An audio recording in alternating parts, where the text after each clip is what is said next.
আলহামদুলিল্লাহি রাব্বিল আলামিন নাহমাদুহু ওয়া নুসাল্লি আলা রাসূলিহিল কারীম আম্মা বা'দ।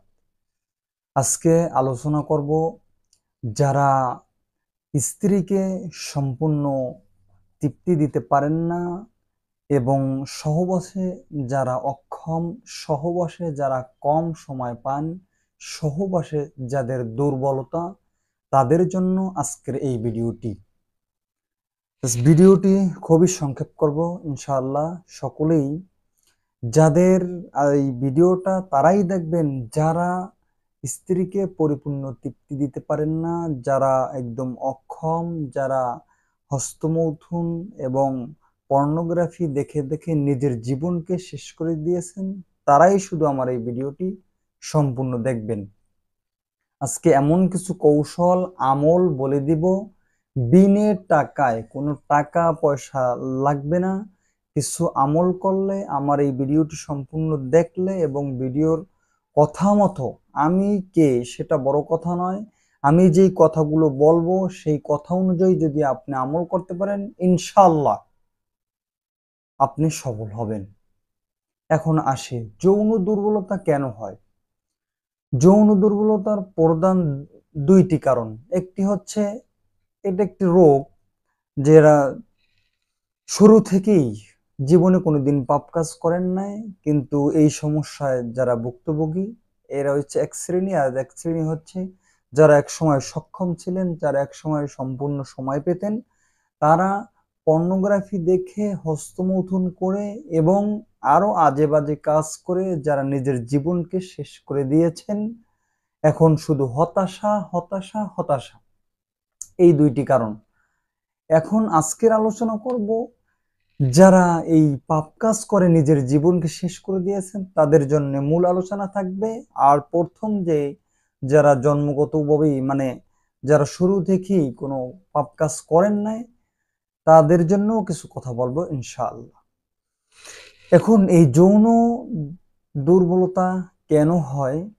যখন একটা মানুষ অসংখ্যবার পর্নোগ্রাফি দেখে, পর্নোগ্রাফি দেখতে দেখতে আসক্ত হয়ে যায়, পর্নোগ্রাফি না দেখলে যাদের ভালো লাগে না, বিয়ের আগে যারা এই পর্নোগ্রাফি দেখে, তারা পর্নোগ্রাফি দেখার পরে একটা সময় আর নিজেকে কন্ট্রোল করতে পারে না, তারা হাত দ্বারা এবং আরো বিভিন্ন উপায় দ্বারা তাদেরকে এই যৌন আকাঙ্ক্ষাটাকে যৌন পূরণ করে থাকে।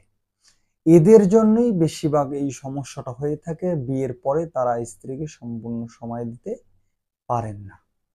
এখন আপনাদের জন্য যে সবচেয়ে গুরুত্বপূর্ণ কথা, আমরা জানি সকলে মহান রব্বুল আলামিন সর্বশক্তিমান, সমস্ত প্রশংসা তার, সকল ডাক্তারের ডাক্তার, সকল ইঞ্জিনিয়ারের ইঞ্জিনিয়ার, সকল সৃষ্টির স্রষ্টা যিনি, আমাদেরকে যিনি সৃষ্টি করেছেন, শয়তানকে যিনি সৃষ্টি করেছেন, তাদের স্রষ্টা যিনি মহান রব্বুল আলামিন, তিনি হচ্ছেন পরওয়ারদিগার। এই মহান রব্বুল আলামিন আমাদেরকে সৃষ্টি করে দিয়ে, সৃষ্টি করার পরে বলেছেন এই এই কাজগুলো তোমরা করবা না। কোরআনুল কারীমে বলা হয়েছে তোমরা ফাহেসার দ্বারে কাছেও যাবা না, হারাম কাজ করবা না, এই এই আমার নির্ধারিত সীমা, এর বাহিরে কেউ যাবা না। এখন আমরা শয়তানের প্ররোচনায় পড়ে, নিজের নফসের তাড়নায় যারা এই অশ্লীল ভিডিও দেখে হস্তমৈথুন করে আমাদের জীবনটাকে যারা শেষ করে দিয়েছি, এখন স্ত্রীর কাছে গেলে আমরা লজ্জা পাই। আপনারা একটা কাজ করবেন, সেটা হচ্ছে আপনি যতদিন পর্নোগ্রাফি দেখছেন আপনার জীবনে, যতদিন হস্তমৈথুন করছেন, আপনি এমন একটি সময় আছে 24 ঘন্টার ভিতরে, সেই সময়টা হচ্ছে বিশেষ একটি সময়, রাতের বেলা, রাতের শেষ রাত। অর্থাৎ আপনি তাড়াতাড়ি ঘুমিয়ে যাবেন এশার নামাজ পড়ে, তাড়াতাড়ি ঘুমিয়ে গিয়ে আপনি রাত 2টা থেকে বা 3টা থেকে উঠবেন, উঠে সুন্দর মতো উজু করে 2 রাকাত নামাজ পড়বেন।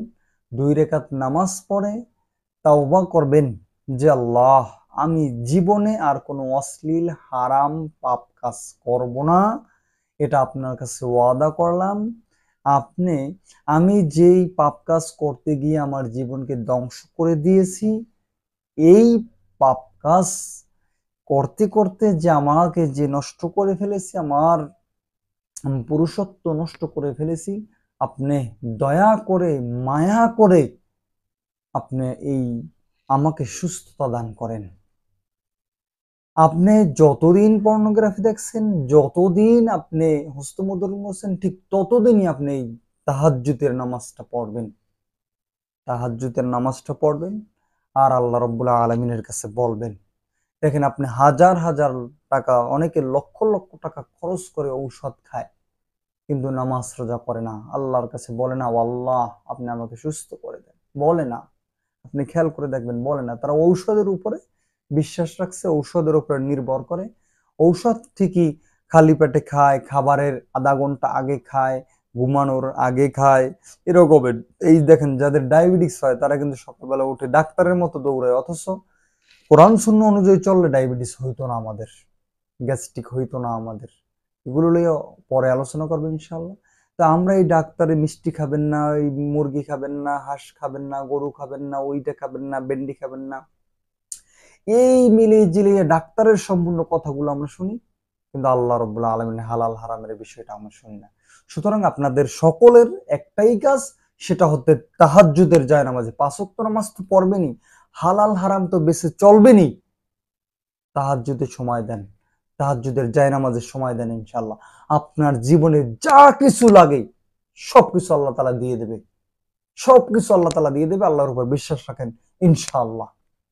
তাহাজ্জুদের জায়নামাজে চান, সাহাবায়ে কেরাম রাদিয়াল্লাহু তাআলা আনহুম আজমাইনরা তাহাজ্জুদের নামাজে সময় দিতেন, আল্লাহু আকবার, তারা প্রতিযোগিতা করতেন। আমরা তাহাজ্জুদ দূরের কথা, 5 ওয়াক্ত নামাজের কথাই ভুলে গেছি। তাই আমরা 5 ওয়াক্ত নামাজ, রোজা, হজ, যাকাত এবং ফরজ এবং নফল সুন্নাত এগুলো পালন করব, হালাল হারাম বেঁচে থাকবো, তাহাজ্জুদের সময় দেন, ইনশাআল্লাহ আপনি সিংহ পুরুষ হবেন, সিংহ পুরুষ হবেন, সিংহ পুরুষ হবেন। 1000%, লক্ষ কোটি পার্সেন্ট গ্যারান্টি ইনশাআল্লাহ।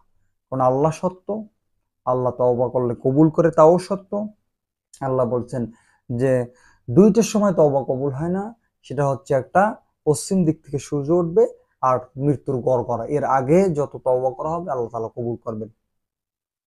ছোট বাচ্চা হারিয়ে গেলে, হারিয়ে পাওয়া, ফিরে পাওয়ার পরে মা যত খুশি হয়, আল্লাহ তাআলা তার চেয়ে বেশি খুশি হয় যদি কোনো বান্দা দিনের পথ থেকে সরে গেলে আবার দিনে ফিরে আসলে, আল্লাহর দিকে ফিরে আসলে তার চেয়ে বেশি খুশি হয়। সুবহানাল্লাহ।